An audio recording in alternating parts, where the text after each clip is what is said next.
ప్రేక్షకులకి నమస్కారం. గోపురానికి స్వాగతం.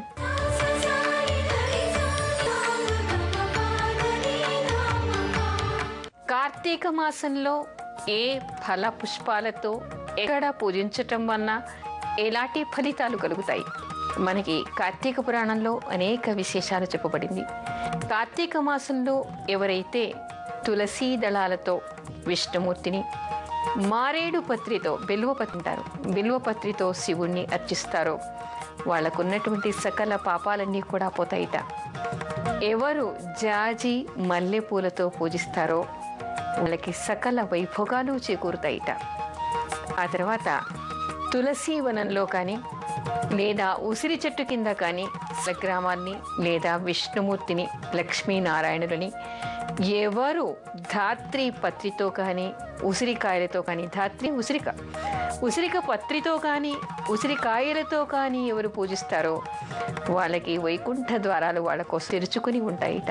ఆ తర్వాత నల్ల తెలుపు కలవలతో ఎవరు శివుణ్ణి ఆరాధిస్తారో, ఎవరు విష్ణుమూర్తిని ఆరాధిస్తారో వాళ్ళకి అత్యంత విశేషమైనటువంటి పుణ్యం వస్తుందిట.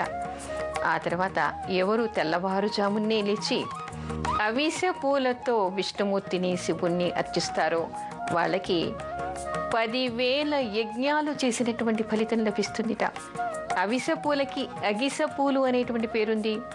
అగస్త్య మహర్షి పూలు అంటే అగస్త్య పూలు అని, అగిస పూలు అనేటువంటి పేరు కూడా ఉంది. ఇవి గ్రామీణ ప్రాంతాల్లో మనకి దొరుకుతూ ఉంటాయి. అలాంటి పూలతో కార్తీక మాసంలో శివుడికి కానీ విష్ణుమూర్తికి అర్చనలు చేస్తే 10,000 యజ్ఞాలు చేసినటువంటి ఫలితం లభిస్తుందిట. ఆ తర్వాత ఎవరు కమలాలతో పూజిస్తారో వాళ్ళకి ధనప్రాప్తి, కీర్తి, యశస్సు కలుగుతుందిట. వాళ్ళకున్నటువంటి సకల పాపాలు కూడా పోతాయి, ఐశ్వర్యం వాళ్ళకి లభిస్తుందిట. ఆ తర్వాత కార్తీక మాసంలో ఎవరు విష్ణు దేవాలయంలో కానీ శివాలయంలో కానీ అరటి స్తంభాలు కట్టి, మామిడాకులు కట్టి, పూల తోరణాలు కట్టి పూజిస్తారో, అలంకారాలు చేస్తారో వాళ్ళకి ఉన్నటువంటి సకల పాపాలన్నీ కూడా పోతాయిట. ఎవరు ఈ కార్తీక మాసంలో ఫలదానం చేస్తారు అంటే పళ్ళు దానం చేస్తారు. ఒక్కొక్క పండుగకి కూడా ఇక్కడ ఒక్కొక్క విశేషమైనటువంటి ఫలితం ఉంది. అంటే కొన్ని పళ్ళ రంగును బట్టి, ఆ తర్వాత ఆ పళ్ళల్లో ఉండేటువంటి బీజాల్ని బట్టి కూడా ఆ ఫలితం ఉంటుంది. మామిడి పండును ఎవరైనా దానం చేశారనుకోండి, సాధారణంగా ఈ కాలంలో ఈ ఋతువులో మామిడి పళ్ళు దొరకవు. ఒకవేళ ఎక్కడైనా దొరికితే వాళ్ళకి గురుగ్రహం వలన ఉండేటువంటి దోషాలన్నీ పోతాయి అని చెప్తారు. అంతేకాదు కొబ్బరి బోండాల్ని ఎవరు దానం చేస్తారో వాళ్ళకి సంపూర్ణమైనటువంటి ఫలదానం చేసినటువంటి ఫలితం వాడికి వస్తుందిట. ఆ తర్వాత వెలగ పండును ఎవరు దానం చేస్తారో వాళ్ళకి వెలగ పండులో అమృత బీజం ఉంటుంది అంటారు.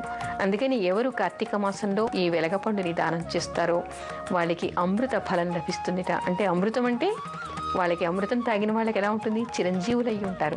ఆ విధంగా వాళ్ళకి ఉన్నటువంటి రోగ నిరోధమై అపమృత్యు దోషాలన్నీ పోతాయి అని చెప్తారు. ఎవరు గుమ్మడి పండును దానం చేస్తారు అంటే, గుమ్మడి పండు అంటే బూడిద గుమ్మడి కాదు, తీయ గుమ్మడి అని, మంచి గుమ్మడి అని అంటూ ఉంటారు. లోపల ఎర్రగా ఉంటుంది, పైన పచ్చగా ఉంటుంది.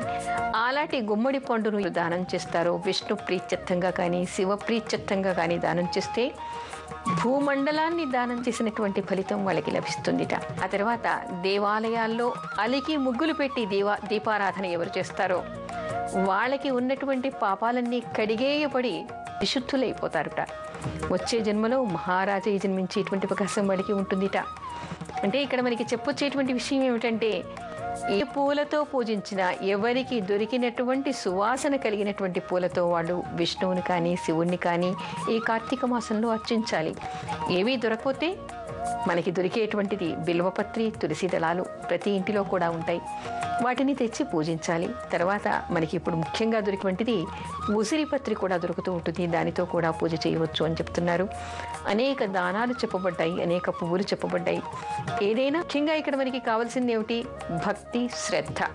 ఈ భక్తి శ్రద్ధలతో ఎవరికి అనువుగా ఉన్నవి, అవకాశం ఉన్నవి, అందుబాటులో వాటితో ఎవరు భగవంతుణ్ణి అర్చిస్తారో వాళ్ళకు ఉన్నటువంటి పాపాలన్నీ పోవడమే కాకుండా ఐశ్వర్యప్రదమని, మోక్షప్రదమని కూడా మనకి ఆధ్యాత్మిక గ్రంథాలతో ఉన్నాయి.